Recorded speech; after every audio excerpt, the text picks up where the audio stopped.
Bonsoir à toutes et à tous. Merci de nous recevoir chez vous. Soir d'Info reçoit Moubarak Lo, économiste. Moubarak Lo, bonsoir. Bonsoir. Bonne et heureuse année 2026. Merci et bonsoir également aux téléspectateurs et téléspectatrices. Et bonne année 2026. Inch'Allah. La brûlante actualité, le Premier ministre Ousmane Sonko qui accable le ministre du Commerce. Il a accusé donc le ministre de l'Agriculture d'avoir gonflé les statistiques à propos d'une prétendue production record l'année dernière. Le ministère du Commerce pointé du doigt pour n'avoir pas veillé à une vente effective dans les points de collecte agréés et de n'avoir pas veillé également à une application correcte des prix. Le ministre des Finances en a pris également pour son grade pour n'avoir pas trouvé des solutions, selon toujours donc le Premier ministre, des solutions au financement, à un financement suffisant et à temps des producteurs. Il enchaîne, Moubarak, on ne dirige pas un État dans le fainéantisme et le colmatage. Quelle analyse en faire? Bon, moi je n'aurais pas fait comme lui, parce que j'ai travaillé avec 7 ou 8 premiers ministres dans ma carrière administrative, donc j'ai fait presque 30 ans dans l'État. Je dois dire que l'État, il y a des règles. Je veux dire, il y a beaucoup de choses qu'on peut faire sans que les gens le sachent, parce qu'il y a le Conseil des ministres, il y a le bureau du Premier ministre. Je veux dire, si le Premier ministre a quelque chose à dire à un ministre, il peut le dire au Conseil des ministres, il peut convoquer un conseil interministériel, il peut convoquer le ministre, il peut l'appeler, mais peut-être pas l'interpeller en public. J'ai jamais vu ça, en tout cas. J'ai travaillé avec le président Abdou Diouf. C'était vraiment le summum de la gestion de l'État dans les normes. Et je dois dire que c'est pas une bonne manière de faire. Moi, je lui aurais conseillé, s'il a quelque chose à dire au ministre, qu'il le fasse en conseil des ministres, en conseil interministériel, ou qu'il le convoque. Dans une de vos publications, vous préconisez que les statistiques agricoles soient confiées à l'Agence nationale de la statistique et de la démographie, qui userait de méthodes de triangulation plus sophistiquées pour approcher la production agricole. Oui, vous savez, jusqu'à aujourd'hui, on a une situation un peu paradoxale au Sénégal. Parce que l'agriculture qui compte beaucoup, peut-être ça ne pèse pas très lourd dans le PIB du pays. Mais on ne peut pas parler du Sénégal sans parler d'agriculture, parce que ça emploie la majorité de la population. Parce que si vous allez dans le monde rural, moi-même je suis un maire rural de Niomré, dans le département de Louga, et je dois dire que si vous enlevez l'agriculture, les gens n'auront pas grand-chose à faire. C'est ça qui fait que d'ailleurs, beaucoup de jeunes viennent à Dakar ou essaient d'aller à l'étranger, parce qu'il n'y a pas assez d'activités au niveau local. Oui. Et donc, l'agriculture a cette fonction sociale et d'occupation des populations au niveau local. Donc, l'État doit s'en occuper. Bon, il y a aussi l'effet indirect sur l'économie, parce que quand il y a une période de l'histoire du Sénégal où, quand l'agriculture allait bien, ça impacte l'industrie, parce que ça contribuait à faire tourner les huileries. Ensuite, les paysans ayant un revenu peuvent acheter, donc ça va impacter également les services et les autres activités industrielles. Et donc, il ne faut pas regarder l'agriculture comme simplement les 7% peut-être du poids de l'agriculture au stricto sensu, oui, ou les 15% du secteur primaire. Il y a un effet beaucoup plus important, parce que toutes ces populations consomment, et ensuite il y a cette fonction sociale. Et donc, ça veut dire que les statistiques dans ce domaine doivent être des statistiques robustes, oui, comme d'ailleurs toutes les statistiques. Ce que je peux vous dire, moi-même je suis un statisticien de formation, l'ANSD fait un travail selon les normes internationales. Vous menez souvent d'ailleurs des études. Bon, oui, je mène des enquêtes, mais l'ANSD est beaucoup plus outillé que moi pour mener des enquêtes, parce que c'est plusieurs cadres, des centaines de cadres qui travaillent à l'agence. Et la NSD aujourd'hui fonctionne selon ce qu'on appelle les normes spéciales de division des données. Aujourd'hui, on aurait fait, disons, ce qu'on appelle l'ISO dans le domaine de la statistique au niveau mondial. La NSD serait agréée. C'est pour vous dire que si on implique la NSD dans la production de statistiques, ça ne peut être que de bonnes statistiques. Chaque fois que vous voyez des difficultés, ça veut dire que le rôle de l'ANSD n'est peut-être pas aussi loin qu'il devrait être. Dans le domaine des statistiques agricoles, je dois dire que l'ANSD est impliquée peut-être dans la méthodologie d'ensemble. Elle regarde et donne son avis et peut-être même approuve. Mais dans la conduite, c'est le ministère de l'Agriculture. Ça a toujours été comme ça, qui mène les opérations, à travers notamment sa direction de l'analyse, des prévisions et des statistiques agricoles. C'est ça qui doit être corrigé, à mon avis, tout en laissant la production au ministère. Il faut que l'ANSD prenne en charge totalement la méthodologie. Il doit vraiment coacher tout ce qui se fait sur le terrain et ses équipes sur place et contrôle même les ressources humaines. C'est pourquoi moi je préfère d'ailleurs qu'on utilise le terme de un système statistique national déconcentré plutôt qu'un système décentralisé. Parce que si vous regardez un peu les modèles d'organisation statistique, oui, on parle souvent d'un modèle centralisé, donc où l'agence de la statistique fait tout, ou un modèle décentralisé, où les ministères contrôlent les statistiques sectorielles. L'éducation fait les statistiques de l'éducation, la santé, les statistiques de la santé, l'agriculture, les statistiques agricoles. Ensuite, l'ANSD agrège. Mais comme on dit en comptabilité ou en données, on dit souvent garbage in, garbage out. Ça veut dire que si vous mettez des données qui ne sont pas solides, la sortie ne peut pas être solide. Ça veut dire que l'ANSD ne peut pas agréger uniquement des statistiques agricoles sans s'assurer que c'est de très bonnes statistiques. Et aujourd'hui, nous avons tous les outils parce qu'il y a l'expérience déjà accumulée au niveau du ministère, parce que c'est quand même la matière agricole. Donc, on a besoin de cette expertise, mais on a besoin des méthodes statistiques les plus robustes possibles. Vous savez, la production d'une donnée statistique, ça dépasse l'aspect agricole. Parce que si vous devez faire de la triangulation, comme on dit dans le jargon, c'est-à-dire valider une donnée en utilisant d'autres techniques pour pouvoir valider cette donnée, parfois vous avez besoin de sortir du domaine et donc faire d'autres enquêtes. Par exemple... des enquêtes sociologiques ou... Oui, ça peut être des enquêtes sociologiques, des enquêtes économiques. Par exemple, si vous allez aujourd'hui dans le monde rural, moi-même je suis un maire, donc si on me dit que les agents sont sur le terrain, je suis en mesure de le savoir. Je dois vous dire qu'aujourd'hui au Sénégal, tout est à faire dans le domaine de l'encadrement agricole. L'agriculture n'est pas assez présente sur le terrain. Moi, je ne les rencontre pas, en tout cas dans ma commune. Je ne sais pas les autres communes. Donc, il faut que les agents agricoles soient davantage sur le terrain. S'ils faisaient ça, ils auraient su que dans beaucoup de villages, les superficies emblavées baissent parce qu'il y a les jeunes qui partent. Et donc, si vous faites une estimation de la production en faisant des erreurs sur les superficies emblavées, ça réduit déjà la fiabilité de vos données parce que vous pouvez rater, vous pouvez surestimer, disons, la production parce que vous avez pensé que les gens ont cultivé là où les gens n'ont pas cultivé. Pour ce qui concerne les rendements aussi, ce n'est pas parce que vous pouvez avoir de très belles fleurs, une bonne germination, mais à la fin de la journée, l'arachide peut être très légère.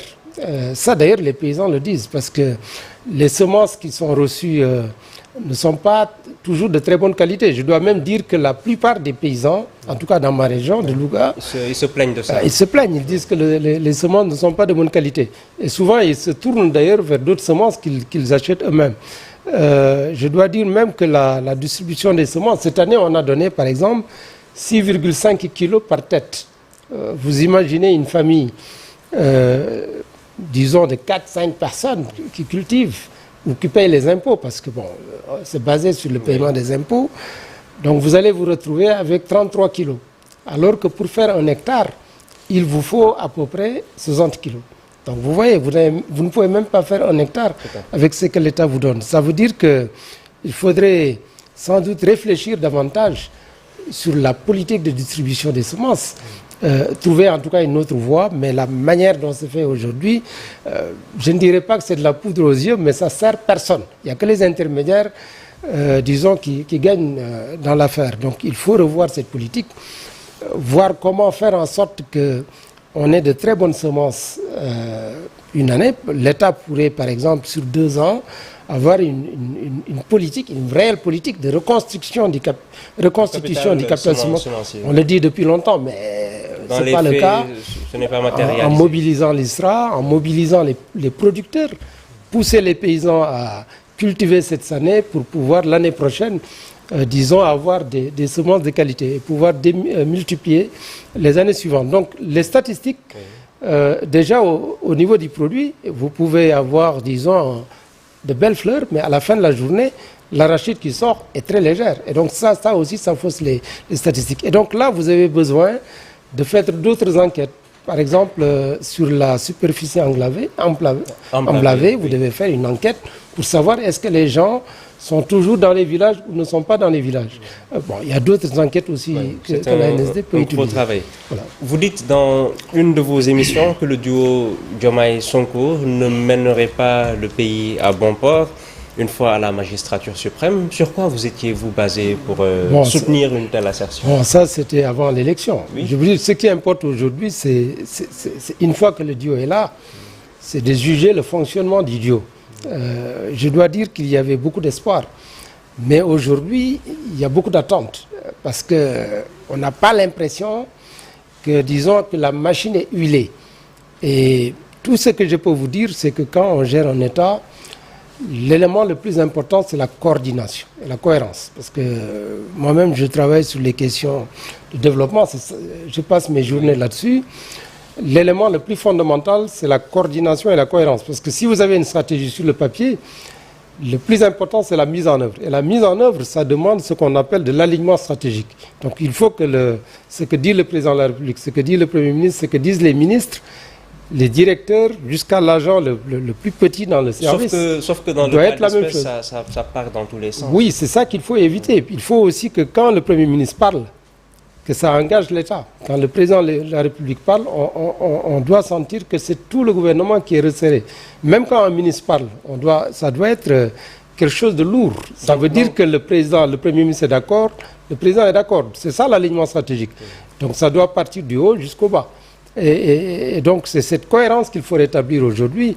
Je pense qu'ils ont fait 2 ans, c'est pas trop tard. Il faut corriger les choses et reprendre cette dynamique de concertation. Est-ce qu'on peut dire clairement, sans risque de nous tromper, qu'il y a réellement un problème de management et de leadership au sommet de l'État? Bon, vous savez, moi je fais de l'analyse technique. Oui. Je préfère analyser les résultats que je vois. C'est-à-dire, on n'a pas l'impression que la ligne, en tout cas suivie ou déclarée, soit cohérente. Oui. Et c'est ça qu'il faut corriger. Il faut que ce soit une ligne très claire. Coordonnée et claire. Parce que les signaux que vous donnez, ça rassure tout le monde. Parce que les acteurs, vous savez, l'économie, le plus important, c'est la confiance. Oui. Et si vous voulez mobiliser les gens, il faut que la vision soit claire, que les orientations soient claires, que vous donniez l'exemple aussi. Mais on ne peut pas entendre quelque chose aujourd'hui et demain son contraire disons, d'une autre bouche. C'est ça qu'il faut corriger et je pense qu'ils ont tous les atouts pour pouvoir le faire. Et engager aussi les ministres pour être dans la même dynamique. Sur le plan économique et social, dans son discours à la Nation du 31 décembre 2025, le chef de l'État a mis en exergue des avancées significatives, notamment, selon eux, donc la baisse progressive des prix des produits essentiels, représentant plus de 342 milliards de francs CFA d'économies pour les ménages, l'élargissement du registre national unique à 1 million de ménages, ainsi que le soutien accru à l'autonomisation des femmes et des jeunes. Pendant ce temps, Moubarak, certains citoyens estiment que le Sénégal vit un angle mort économique, pour paraphraser l'économiste mathématicien Seydina Alioune Ndiaye. Quel est votre avis d'expert? Bon, je pense qu'aujourd'hui, la plus forte attente, c'est l'emploi. Et sur l'emploi, il n'y a pas encore de résultats. On ne voit pas encore, disons, le bout du tunnel ou même le début d'un sursaut. Et si vous interrogez les gens, c'est ça qu'ils vont mettre comme la première préoccupation, c'est l'emploi. Parce que bon, donner un revenu 25 000 tous les 3 mois aux familles, c'est important, mais 25 000, c'est un sac de riz de 50 kilos. Ça dépend de la qualité du riz. Parfumé, donc c'est très limité, surtout tous les 3 mois. Et donc ce qu'il faut aujourd'hui, c'est pouvoir garantir aux jeunes un horizon en termes d'emploi, d'employabilité, d'insertion professionnelle, de stage. C'est cette bataille qu'il faut mener aujourd'hui. Et j'entends pas cette bataille, en tout cas de la bouche des autorités, en tout cas avec des axes très clairs pour pouvoir prouver que on a déclaré, je pense, 2026 l'année de l'emploi. Ouais. On attend de voir. Aujourd'hui, je ne vois pas encore. Il y a l'ONFP qui fait des efforts. Oui, mais l'ONFP ne peut pas faire beaucoup de choses pour des contraintes de moyens. Elle peut donner quand même de bonnes orientations. Mais l'offensive dont je parle, c'est beaucoup plus important. Oui. Et il faut qu'on sente que c'est porté au plus haut niveau. Il faut que le président de la République lui-même, s'il le souhaite, qu'il soit le champion ou son premier ministre, et engager tout le gouvernement. Il faut que dans tous les secteurs de l'État, qu'il y ait cette dynamique de création d'emplois. Mais au début de leur mandat, on a quand même vu beaucoup de personnes perdre leur emploi, notamment dans les BTP, dans la presse, parce qu'il y a beaucoup d'entreprises qui ont fait faillite. Oui, bien sûr, mais la problématique de l'emploi, c'est vrai, c'est le public, mais c'est beaucoup aussi le privé. Et aujourd'hui, si vous voulez de l'emploi privé, ce n'est pas les stages ou les emplois aidés, c'est la création d'entreprises. Et on ne sent pas encore une arrivée massive de nouvelles entreprises. On ne voit pas encore de nouvelles industries qui se créent. C'est ça qu'il faut faire. Et ça aussi, ça ne peut pas naître seulement dans... Et puis, certaines entreprises aussi qui se battent pour exister, parfois peinent à obtenir certains papiers, peinent à être accompagnées, peinent à être financées. Bon, les papiers, il y a un effort réel qui a été fait. Je pense que maintenant, c'est très rapide, les procédures pour créer des entreprises. Sur l'accompagnement, il y a encore des efforts à faire. Sur le financement aussi, parce qu'il faut distinguer aussi le financement des petites PME et le financement des entreprises moyennes. Et là aussi, nous n'avons pas encore un dispositif adapté, parce que les banques n'ont pas encore les ressources de moyen et long terme qui leur permettent de pouvoir accompagner beaucoup d'entreprises sur le moyen et le long terme. Et donc l'État forcément doit trouver des solutions à travers soit des fonds de refinancement au niveau international ou bien des innovations financières ou des incitations pour pouvoir permettre même à ces entreprises de pouvoir mobiliser ça peut être des fonds participatifs que certaines entreprises crédibles pourraient lancer et que les ménages pourraient acheter. Mais le plus important, encore une fois, c'est d'attirer les industries, de grandes sociétés agricoles, relancer l'agriculture familiale. On l'oublie souvent. Tout à fait. Parce que l'agriculture familiale peut être productive. Oui. Surtout que c'est très accessible. Si vous allez dans les villages avec la maîtrise de l'eau, avec un puits, vous pouvez déjà cultiver une bonne portion de terre qui peut produire. Et donc il faut que cette offensive dont je parle pour la création d'emplois, la création d'activités économiques, soit menée dans les faits. Bon, ça existe sur le papier, mais on attend encore aujourd'hui. Et je pense que cette année 2026, si on veut réussir la création d'emplois, il faut d'abord réussir la création d'activités économiques. Et la création d'activités économiques, ça suppose aussi un environnement qui soit favorable. Parce qu'aujourd'hui, l'image du Sénégal au niveau international n'est pas des meilleures. D'ailleurs, dans le Conseil des ministres d'aujourd'hui, le président de la République, Bassirou Diomaye Diakhar Faye, a en tout cas fait un plaidoyer pour la facilitation et l'amélioration du climat des affaires. Pour rejoindre ce que vous dites. Bon, je dois dire que le climat des affaires s'est beaucoup amélioré. Moi, je connais bien ce dossier parce que j'ai travaillé dessus même avant la création de l'APIX. Le vrai problème aujourd'hui du Sénégal, c'est d'abord la stabilisation du cadre macroéconomique. C'est ça parce que les investisseurs, ils regardent tous ces éléments. Il y a aussi le langage politique. C'est important parce que les hommes d'affaires, en fait, ils regardent 4 éléments quand ils décident de venir dans un pays. D'abord, ils vont regarder la stabilité politique. Mais la stabilité politique, ils incorporent aussi les signaux du leadership en termes d'orientation. Est-ce que c'est des gens orientés vers le développement? Est-ce qu'ils ont des visions très claires? Est-ce qu'ils sont déterminés pour faire avancer leur pays? Tout ça fait partie, disons, de l'aspect politique. Deuxième élément, c'est les finances publiques. À cet égard, nous sommes en train de faire des efforts, mais on n'est pas encore sorti de l'ornière. Il faut que la clé, c'est la signature d'un programme avec les FMI. On espère le faire en 2026. Espérons que le gouvernement va y aboutir. Restructuration ou pas restructuration de la dette. Troisième élément, ils vont regarder ce que j'appelle la compétitivité structurelle du pays. Ils vont regarder le capital humain. Est-ce que le pays a un bon capital humain? Parce que si vous amenez ici des industries, vous n'avez pas de soudeurs, vous n'avez pas de travailleurs productifs. Parce qu'ils vont comparer. Bon, les ingénieurs, ce n'est pas le plus difficile. Très souvent, dans nos pays, c'est le niveau intermédiaire où on pêche. Souvent, on a de très bons cadres supérieurs, on a des ouvriers, mais c'est le niveau intermédiaire. C'est ça qui fait la différence au niveau des pays émergents, parce qu'on est plutôt dans des technologies d'application que d'innovation au niveau industriel. Ils vont regarder le capital humain, ils vont regarder les infrastructures, ils vont regarder les capacités d'absorption de la technologie, etc. Ils vont regarder le système financier, est-ce qu'il est assez profond? Ça, c'est le troisième élément. Le quatrième élément, c'est un peu le contexte social et également la demande nationale. Si c'est des entreprises tournées vers l'intérieur, mais si c'est des entreprises tournées vers l'extérieur, ils vont regarder est-ce qu'il y a la paix sociale, est-ce qu'il n'y a pas beaucoup de grèves, est-ce que les gens sont engagés vers le travail, etc. Le front social est déjà en ébullition alors qu'on entre à peine dans 2026. Oui, c'est bon.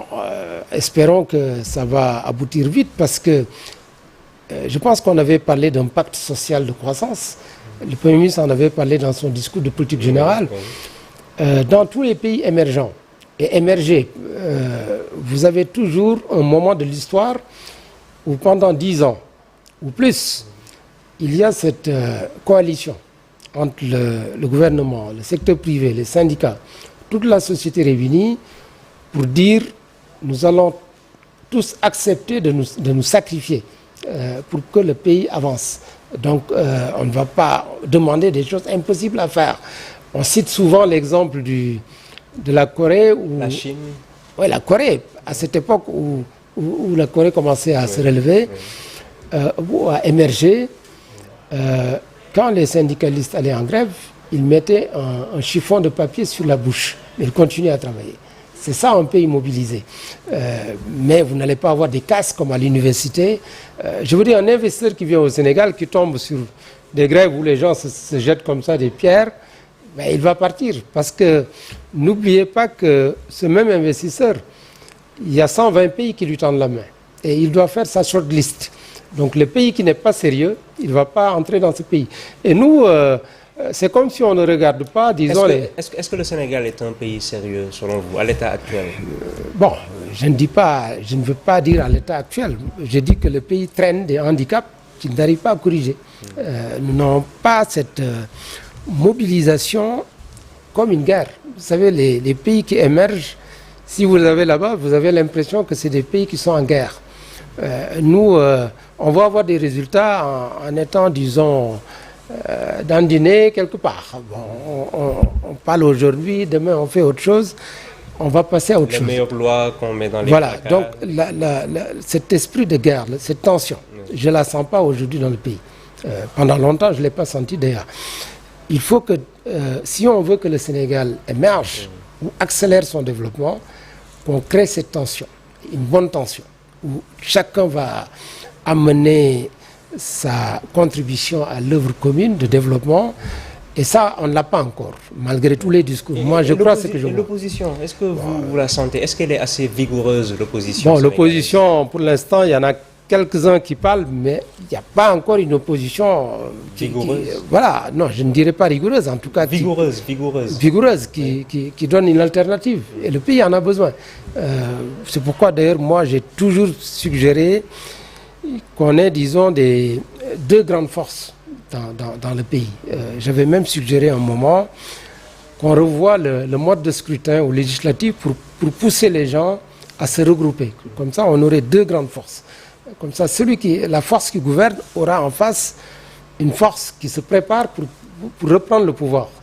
Mais aujourd'hui, bon, on a l'impression que la plupart des stratégies, c'est des stratégies individuelles. Et donc, une fois que la personne, sa stratégie ne marche plus, en fait, il disparaît de la scène. Donc, il faut qu'on ait des partis qui acceptent de reprendre les choses depuis la base, avec des universités d'été, faire des sections calmement et arriver au pouvoir. Mais vous allez voir que beaucoup de partis qui arrivent au pouvoir ne sont même pas structurés. Tout à fait. Y compris le pouvoir en place aujourd'hui, qui n'est pas structuré aussi.